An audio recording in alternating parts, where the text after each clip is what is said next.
On est en 2024 à l'approche des JO et à 39 ans, LeBron James, c'est encore le King. Bonjour et bienvenue sur le Seigneur des Arceaux. À quelques jours de la compétition, on se retrouve pour parler de l'actualité des différentes équipes de cette compétition olympique. On va commencer bien sûr par Team USA qui a remporté 2 victoires mais très difficiles. Une très improbable contre le Sud-Soudan, ce pays africain très récent qui a une douzaine d'années d'existence, s'est accroché comme jamais, a mené de plus de 10 points à la mi-temps, a déployé un basket vraiment efficace face à la sélection américaine et ses multiples stars et légendes. Et il a fallu que LeBron James, à la fin, mette un panier décisif avant la dernière action un peu litigieuse, on va dire, où il y aurait pu y avoir une faute pour le Soudan du Sud. Mais bref, à Londres, Team USA n'a pas perdu son match de préparation. Et LeBron James d'ailleurs s'en est félicité en sortant du terrain en disant que pour lui c'était mieux d'avoir des matchs accrochés comme ça, c'était la vraie préparation. Je salue aussi Trash Talk qui était sur place et qui a aussi pu approcher les joueurs américains et poser une des questions à LeBron James. Donc c'est très chouette aussi de voir que la communauté française se fédère et va aller au plus près de l'événement. Moi personnellement, donc je serai sur place à Lille pendant une semaine et ça me fait vraiment plaisir d'imaginer tout ce qui va pouvoir se passer. Donc les États-Unis sont invaincus, ils ont réussi à battre les équipes de leur futur groupe, donc le Soudan du Sud et la Serbie notamment. Ils vont pouvoir peut-être progresser encore parce que c'est clair qu'il y a une préparation qui se fait avec un jeu qui reste assez stéréotypé, beaucoup de 1 contre 1, beaucoup encore d'imprécision aussi, parfois des maladresses ou des balles perdues qui pénalisent cette équipe.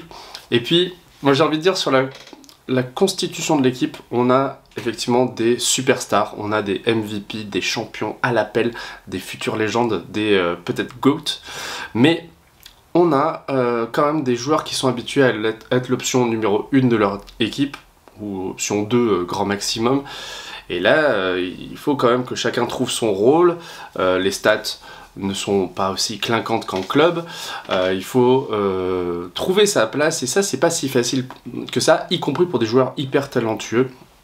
Je pense à Joel Embiid, le premier qui me vient, c'est un MVP qui a montré des visages pas toujours très performants, et peut-être qu'il a besoin encore de confiance pour être vraiment la menace ultime dans la raquette, tandis que Bam Adebayo et Anthony Davis, eux, à mon avis, ont réalisé une super préparation, et cette association-là, elle fait très mal en attaque, en défense.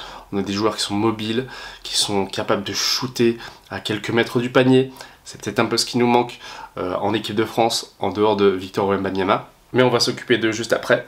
Et donc ces États-Unis se retrouvent certains vaincus, mais n'ont pas peut-être prouvé qu'ils étaient invincibles. Et ça, c'est très excitant pour la suite. La suite, ce sera dimanche face à la Serbie, et j'y serai pour observer comment Team USA va affronter Nikola Jokic et ses amis. À signaler que la Serbie va pouvoir compter sur Nikola Jovic, l'ailier assez jeune du Miami Heat, va pouvoir participer à la compétition après une blessure qui laissait planer un doute sur cette possibilité. C'est un renfort de choix et il va falloir se méfier de cette sélection serbe qui peut faire tomber beaucoup de monde. De là peut-être à faire douter les États-Unis d'entrée de jeu, ça je demande à voir. Parlons maintenant de l'équipe de France qui, elle aussi, a connu une préparation un peu difficile, avec notamment 4 défaites pour conclure. Je pense que ça peut leur servir de leçon, ça peut les aider à grandir, même si ça ne résoudra pas les problèmes d'équilibre qui se posent, notamment en termes de puissance au scoring à l'extérieur.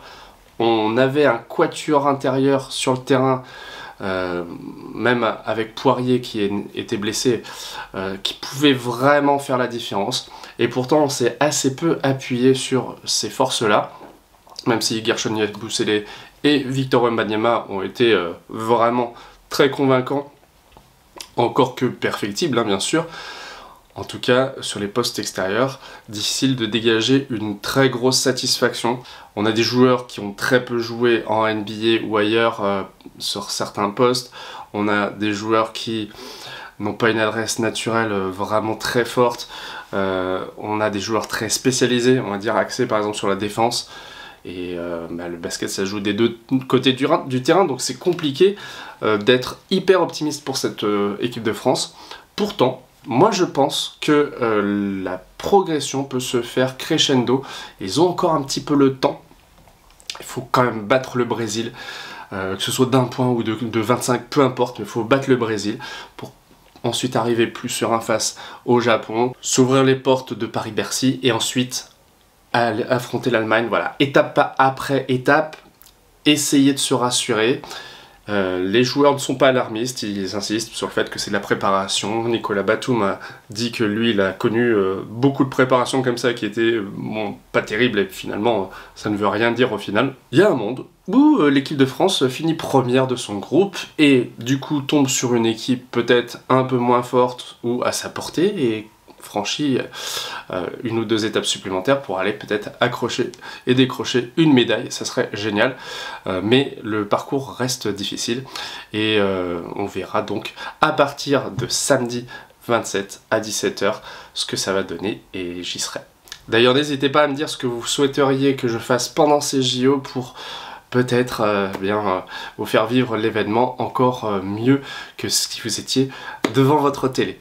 Un petit mot aussi quand même sur l'équipe de France féminine. J'ai eu l'occasion de les voir à l'œuvre contre la Serbie et j'ai trouvé que vraiment elles s'étaient bien débrouillées, c'était un beau collectif. En plus, il y a certaines joueuses qui sont quand même très fortes et qui parfois jouent peu. Donc il y a un potentiel, un réservoir, un vivier de talent important. Ça s'est traduit par une très belle préparation et je trouve que par rapport aux garçons, nos filles ont peut-être plus de potentiel pour aller chercher une médaille, mais si les deux arrivent à décrocher l'or, l'argent ou le bronze, on est preneur évidemment. Parlons également du basket 3-3 puisque les filles et les garçons sont qualifiés pour les JO.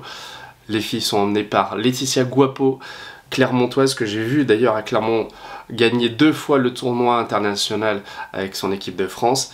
Elle est capable de shooter à 3 points, de pénétrer, de faire sa place sous les panneaux.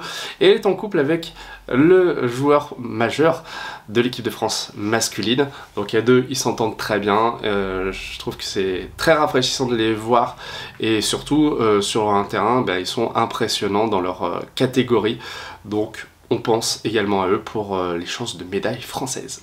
En tout cas, ces Jeux Olympiques s'annoncent très relevés. Dans la compétition masculine, en 5 contre 5, les États-Unis vont affronter plus de 60 joueurs NBA, alors que du temps de la Dream Team 92, il n'y en avait que 9.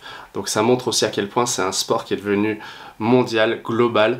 Et j'espère que j'aurai l'occasion de voir donc tous ces joueurs-là qu'on observe outre-Atlantique toute l'année.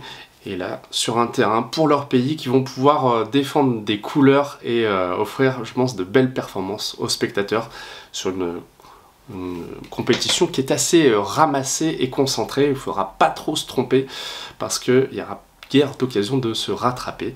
Bref, je vous attends sur les prochaines vidéos.